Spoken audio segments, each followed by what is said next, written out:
Okay, so let's take a look at how you can make Windows start menu full screen. So currently you can see this is partial visibility, which is default. You can change this to contain entire screen space, and to do that go to settings.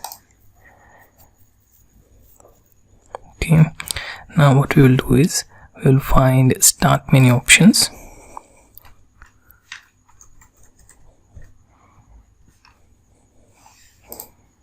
Okay, it will be in start settings. Here you can see it allows you multiple other options such as showing more tiles, showing app list in start menu, show recently added apps, most used apps, which is going to be off by default unless you turn it on.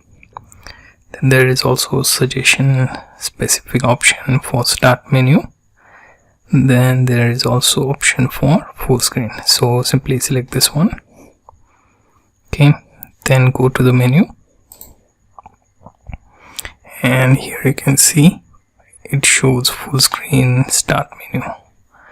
The tiles will be on both sides, and as you can add more, it will be scrollable horizontally. So if we add one more group on the right, we will have to scroll to the right.